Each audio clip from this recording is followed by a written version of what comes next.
ਤੁਹਾਡੇ ਟਾਇਰ ਪਿੱਛੇ ਵੇਖੇ ਨੇ ਸਾਰੇ ਮੁੱਕੇ ਪਏ ਨੇ ਬਹੁਤ। ਕੀ ਵਜ੍ਹਾ ਪਵਾਏ ਕਿਉਂ ਨਹੀਂ? अस्सलाम वालेकुम, एक मिनट रुको।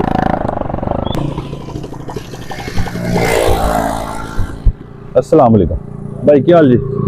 सेहत भी ठीक है? क्या हाल जी? ठीक हो? इधर माशाल्लाह आ रहे हो जी? फेरी कर दे की ਇਹਦੇ ਵਿੱਚ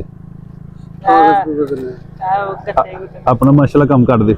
चलो अल्लाह ताला बरकत दे। इधर किथों आ रहे हो? बाहरों फेरी करके सुबह ही जाते हो? हुण घर वापसी जा रहे हो? दोपहर नहीं हुई तो ठंड शंड ना तो करके वापस सर्दी। चलो ਤੁਹਾਡੇ ਟਾਇਰ ਪਿੱਛੇ ਵੇਖੇ ਨੇ ਸਾਰੇ ਮੁੱਕੇ ਪਏ ਨੇ ਬਹੁਤ। ਕੀ ਵਜ੍ਹਾ ਪਵਾਏ ਕਿਉਂ ਨਹੀਂ? ਪੈਸੇ नहीं है भाई, आपके आस-पास सब वाला में दे करना तो आया जी। ਕਿੰਨੇ ਦਾ ਬੋਸ ਟਾਇਰ ਦਾ ਹੁੰਦਾ? ਇਹਦਾ ਹੈ 4000 ਦਾ। 4000 ਰੁਪਏ ਦਾ ਟਾਇਰ, ਇੱਕ ਟਾਇਰ 4 ਦਾ, ਦੋ ਟਾਇਰ ਪੈਣੇ। ਹਾਂਜੀ ਅੱਲਾਹ ਜਜ਼ਾਕ ਖੈਰ ਕਰੇ। ਬਾਕੀ ਹੋਰ ਵੀ ਮਾਮਲਾ ਵੀ ਹੁੰਦੇ ਨੇ, ਪੈਟਰੋਲ ਵੀ ਸਾਰੀ ਬਾਤ ਡੇਲੀ ਲੱਗਣਾ ਤੇ ਫਿਰ ਅੱਗੇ ਜਾ ਕੇ ਸ਼ੈ ਲੱਭੀ ਨਾ ਲੱਭੀ। ਪੈਟਰੋਲ ਕਿੰਨੇ ਤੇ ਲੱਗ ਜਾਂਦਾ? ਪੈਟਰੋਲ ਲੱਗ ਜਾਂਦਾ ਡੇਲੀ ਦਾ 4 ਨਹੀਂ 2-2.5-300 ਦਾ ਲੱਗ ਜਾਂਦਾ। ਚਲੋ ਫਿਰ ਵੀ ਭਾਈ ਰਿਜ਼ਕ ਹਲਾਲ ਕਮਾਉਂਦੇ ਪਏ, ਬੱਚਿਆਂ ਵਾਸਤੇ ਹਲਾਲ ਰਿਜ਼ਕ, ਮਿਹਨਤ ਕਰ ਲੈਣਾ, ਕਚਰਾ ਚੁੱਕ ਲੈਣਾ, ਉਹਦੇ 'ਚ ਬਰਕਤ ਹੈ। ਕਿਸੇ ਦੇ ਸਵਾਲ ਕਰਨਾ ਜਾਂ ਉਹ ਮੰਗਣਾ ਉਹ ਚੰਗੀ ਗੱਲ ਨਹੀਂ, ਚੋਰੀਆਂ ਕਰਨਾ ਚੰਗੀ ਗੱਲ ਨਹੀਂ। ਅੱਛੀ ਗੱਲ ਹੈ ਤੁਸੀਂ ਮਿਹਨਤ ਕਰਦੇ ਪਏ ਹੋ, ਬੜੀ ਖੁਸ਼ੀ ਦੀ ਗੱਲ ਹੈ।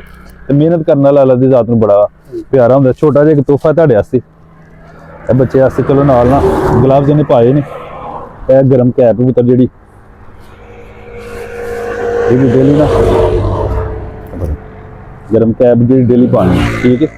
ਪੈਟਰੋਲ ਲੱਗ ਜਾਂਦਾ ਡੇਲੀ ਦਾ 4 ਨਹੀਂ 2-2.5-300 ਦਾ ਲੱਗ ਜਾਂਦਾ। ਚਲੋ ਫਿਰ ਵੀ ਭਾਈ ਰਿਜ਼ਕ ਹਲਾਲ ਕਮਾਉਂਦੇ ਪਏ, ਬੱਚਿਆਂ ਵਾਸਤੇ ਹਲਾਲ ਰਿਜ਼ਕ, ਮਿਹਨਤ ਕਰ ਲੈਣਾ, ਕਚਰਾ ਚੁੱਕ ਲੈਣਾ, ਉਹਦੇ 'ਚ ਬਰਕਤ ਹੈ।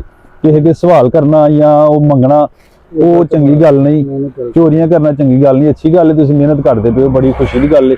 ਤੇ ਮਿਹਨਤ ਕਰਨ ਵਾਲਾ ਅੱਲਾਹ ਦੀ ਜ਼ਾਤ ਨੂੰ ਬੜਾ ਪਿਆਰਾ ਹੁੰਦਾ। ਛੋਟਾ ਜਿਹਾ ਇੱਕ ਤੋਹਫਾ ਤੁਹਾਡੇ ਵਾਸਤੇ, ਇਹ ਬੱਚੇ ਵਾਸਤੇ। ਚਲੋ ਨਾਲ ਨਾ ਗਲਵਜ਼ ਇਹਨੇ ਪਾਏ ਨੇ, ਇਹ ਗਰਮ ਕੈਪ ਪੁੱਤਰ ਜਿਹੜੀ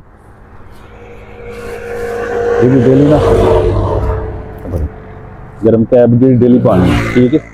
ਇਹ ਨਾਲ ਗਰਮ ਸਾਕਸ ਨੇ ਤੁਹਾਡੇ ਵਾਸਤੇ, ਜਰਾਬਾਂ। ਇਹ ਇੱਕ ਜ਼ਰਾ ਮਿਹਰਬਾਨੀ ਛੋਟੀ ਜਿਹਾ ਕਰਨੀ ਹੈ ਕਿ ਜਿਹੜਾ ਜਦੋਂ ਨਿਕਲਿਆ ਨਾ ਸੁਬਾਹ, ਮੂੰਹ ਆਪਣਾ ਢੱਕਣਾ ਸਹੀ ਤਰ੍ਹਾਂ, ਮਫਰਲ ਨਾਲ ਆਪਣਾ ਚਿਹਰਾ ਸਹੀ ਤਰ੍ਹਾਂ ਢੱਕ ਕੇ ਤੇ ਫੇਰ ਨਿਕਲਣਾ, ਠੀਕ ਹੈ। ਅੱਲਾਹ ਪਾਕ ਨੇ ਤੋਹਫਾ ਡਿਊਟੀਆਂ ਇਨਸਾਨਾਂ ਦੀ ਲਾਈਆਂ ਹੁੰਦੀਆਂ ਨੇ, ਜਿਹੜਾ ਹੱਕ ਹਲਾਲ ਦੀ ਰੋਜ਼ੀ ਕਮਾਉਂਦਾ ਸਰ ਉਹ ਬੜੀ ਗੱਲ ਹੈ, ਬੜੀ ਮਿਹਨਤ ਕਰਨ ਵਾਲੇ। ਅੱਜ ਕੱਲ੍ਹ ਮਹਿੰਗਾਈ ਦਾ ਦੌਰ ਹੈ, ਨਹੀਂ ਵੀ ਪੂਰਾ ਮਾਮਲਾ ਹੁੰਦਾ ਫਿਰ ਵੀ ਲੋਕ ਸੁਬਾਹ ਤੁਸੀਂ ਵੇਖੋ ਨਾ ਸਰਦੀ ਦੇ ਵਿੱਚ ਨਿਕਲਦੇ ਹੋ, ਜਾ ਕੇ ਬੱਚਿਆਂ ਵਾਸਤੇ ਰਿਜ਼ਕ ਹਲਾਲ ਕਮਾ ਕੇ ਲਿਆਉਂਦੇ ਹੋ। ਅੱਲਾਹ ਤਾਲਾ ਤੁਹਾਡੇ ਰਿਜ਼ਕ 'ਚ ਬਰਕਤਾਂ ਦੇ ਤੇ ਕਰਮ ਕਰੇ, ਸਾਰੇ ਮਾਮਲਾ ਠੀਕ ਕਰੇ। ਦੋ ਸਰ।